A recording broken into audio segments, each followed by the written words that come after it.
Okay, our guest speaker for module number 8 is Lindsey Wilson. Lindsey is the founder of Positive Performance Mental Training and works with athletes and coaches and teams to help them improve their mental processes, ultimately leading towards their peak performance. So Lindsey, thanks first of all for taking some time.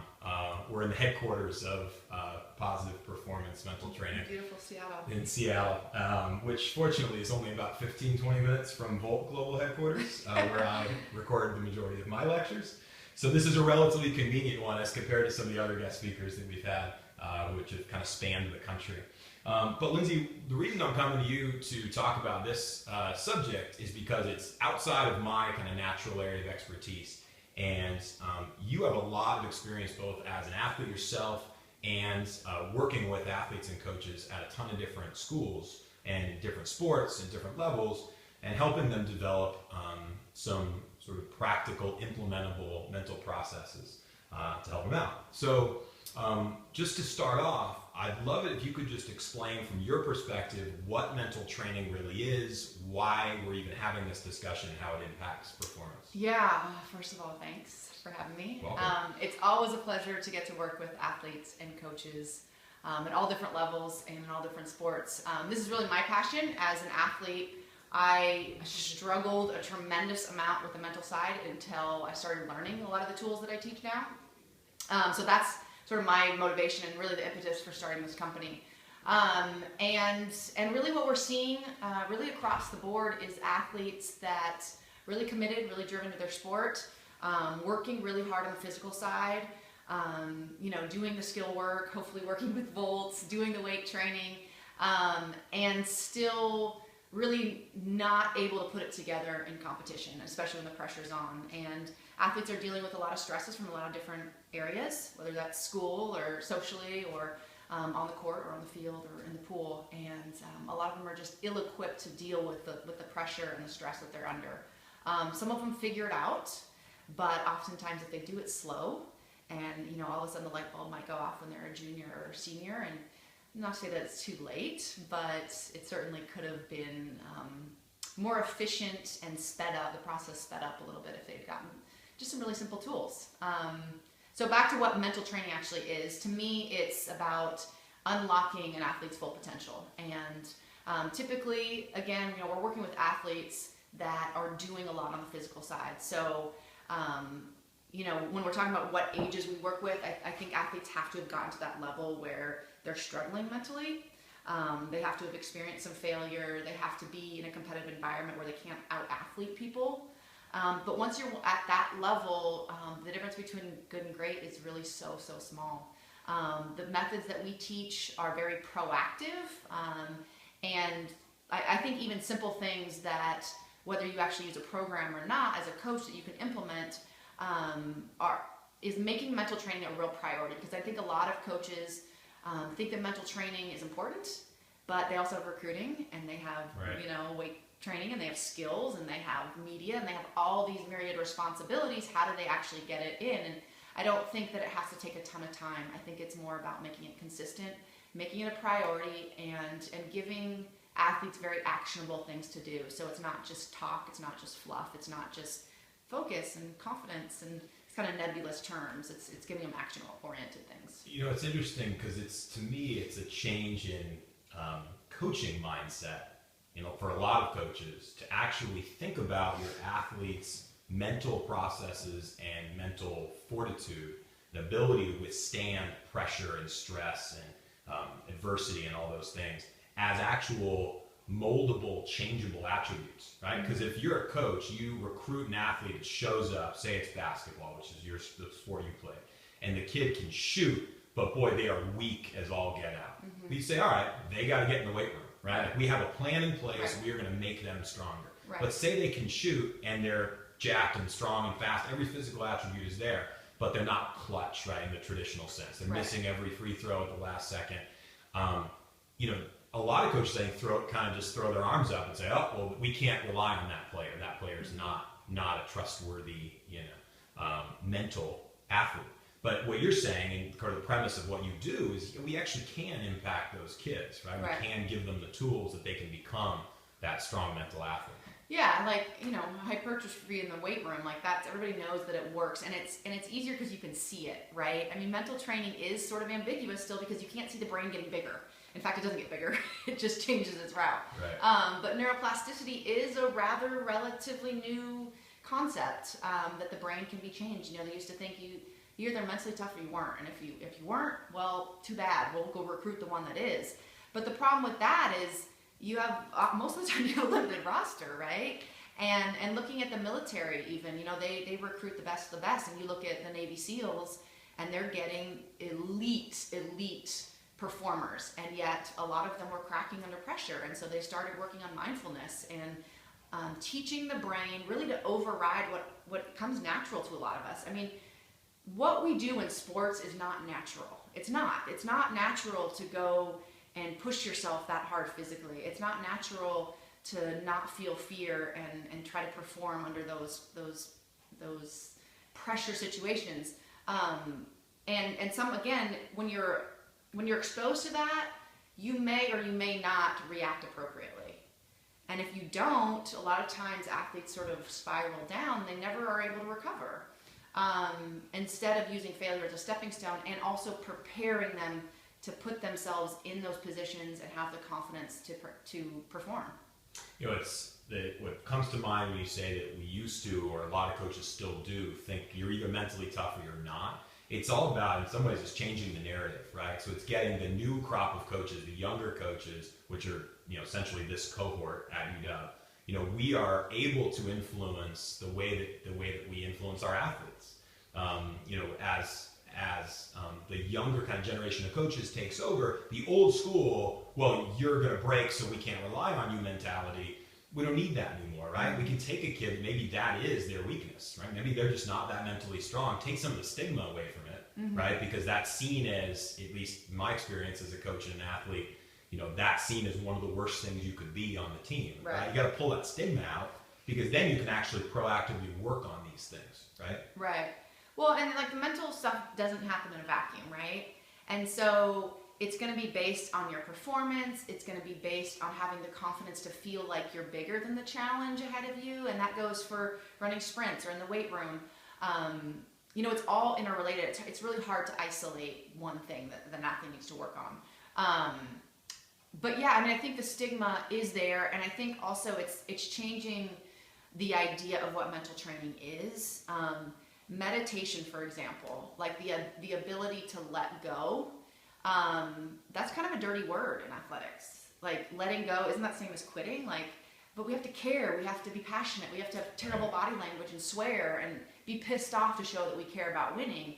And those things will always exist, but it's not about not caring, it's not about not pushing yourself, it's not about being soft on athletes at all.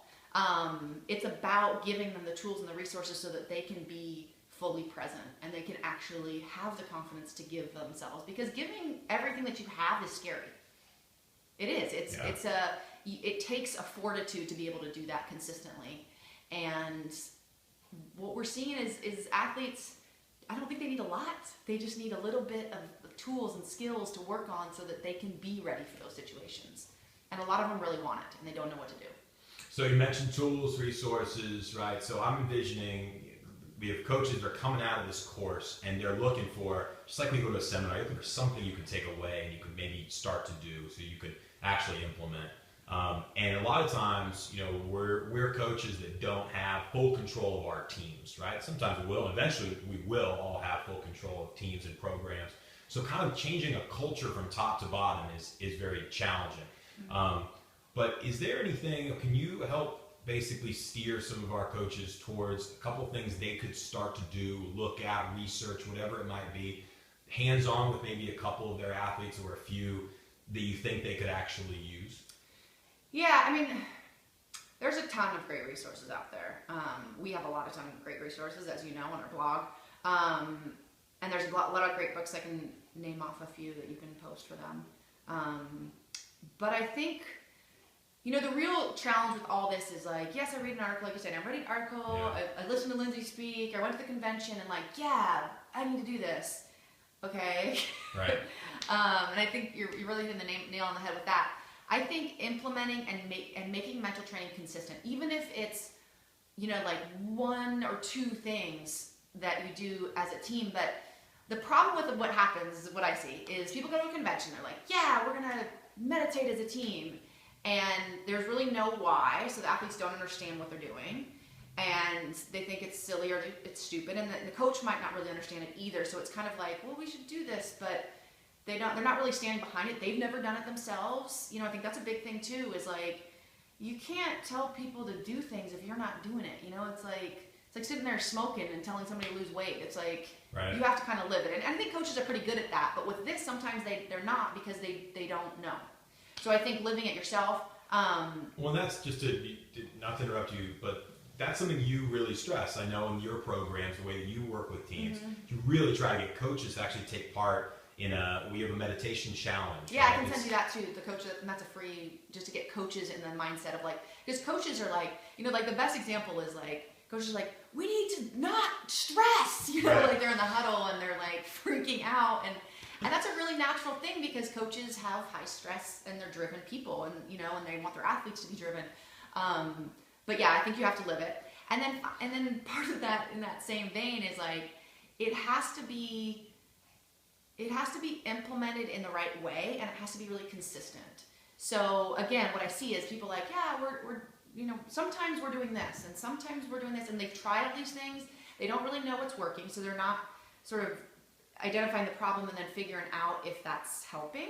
So their athletes are journaling, or they're meditating, but there's not like a purpose behind it. And so they're doing it like, once every 2 months, or they're doing it only when the team is struggling, or only when a specific athlete is struggling. And I always use this Buddhist saying, but you can't wait till your house is on fire to build a well, right? And so, a lot of times with sports psychology, this is like what I have to remind myself, don't wait until you're stressed to meditate. It's like, with a lot of these programs, is they wait until an athlete's struggling, and then it's like, oh, well, go to see the sports psychologist if you're lucky enough to have one. And then it's all reactive, and that person has to like raise their hand and say they're struggling. Well, they're all struggling. Right. Like, you remember being a student athlete, like, it's hard. It's a constant struggle. Yeah, and it's like, and part of us, like part of most of your athletes, they probably like that struggle to some degree, but it gets to be a lot, and it's sink or swim. And I think the sink or swim mentality is great if you're giving people the tools and all the resources for them to build themselves up so that they can swim. And I think that's really what's missing in collegiate athletics. And if you have an unlimited number of athletes on your roster, I mean, if you can sink or swim your whole team, if you have 200 athletes and you've got a football roster and you've got to fill 22 starting spots, right? You say, oh, all right, well, the cream's going to rise to the top. Right. But I think when you have a limited roster and you need to be relying on these athletes to really, basically, as you said, be at their peak performance level. Yeah, and I just feel like, I remember, like, I was that person that was struggling. And I know how much I wanted it, and I know how hard I was working. And I know that looking back, like, I deserve to get all the tools that, like, of course you can lead a horse to water and you can't make him drink, but most of these athletes are going to drink. Like, in my experience, the athletes that I was around growing up in college, like, I was lucky enough to get someone to teach me these things, and they worked immediately, and they didn't. And it wasn't because they didn't care about their sport. It wasn't because they were lazy. It wasn't because they were weak. It was because they didn't know how to get out of their own way. And that's a lifelong learning process. We're all trying to do that, right? We're all trying to clear our heads and be our best and stop worrying about the people around us and stop stressing about things that don't matter. And athletes, it's just happening on a stage. And they're 18, 19 years old, and they don't know how to deal with that pressure. And I think we're asking a lot of them, and I don't think, I'm biased, but I don't think we're preparing them for that. Yeah, you got to give them the resources. So what I'm getting out of this is a big takeaway is if you're going to do something, if you're going to put something in place on this side of kind of the performance training world, make it consistent, make it intentional, like a program, some sort of programmatic, systematic attempt at building these skills for these athletes. Is and so again, like, there's a ton of great books. I can give you a list. We have a ton of great resources. Those resources that I sent you, there's a lot out there. And one of like the simplest things that your coaches can do like right away is like a mental Monday or a mental Saturday. You could do a mental Sunday. It doesn't really matter. but one day out of the week saying we are focusing our minds, you know, on that day every week we're doing something. And you know, we'll go into mental Monday. So say it's Monday. Give an example. What does that actually entail? What would you instruct a team on? Yeah, so you know, maybe the first one is about how the mind. Just like basically, I'm like giving you what we do, but give it a tiny sliver. Yeah, give it a tiny bit. Yeah, but I mean, like, you know, going into like how the mind works, and or teaching them about fight or flight and why they feel fear. A lot of them, get the team together and yeah, have a conversation and find something online or read one of our articles or whatever. I mean, there's a lot of free stuff out there. I mean, I think what we offer is we offer the measurement and the consistency, and we make it really easy for teams to do this. But I think just implementing different themes. I mean, similar to your training that you're doing with them. You know, like getting a theme, getting some resources. I think the buy-in is really big. And that's why I think doing it, having done it yourself, doing the coach's meditation challenge or something, you know, athletes are pretty good. Young people in general are pretty good at smelling a fraud. Yeah. And so I think, you know, and it's hard. It's hard to meditate. And so if you have an experience and you're asking somebody else to do it, I think it's easier if you're saying, yeah, I really sucked at this too when I first started it. And now I still suck, but I don't suck as bad. Yep. But yeah, and then like we have another free resource. We have a pre-practice visualization exercise that pretty much all of our clients do, and it takes 5 minutes.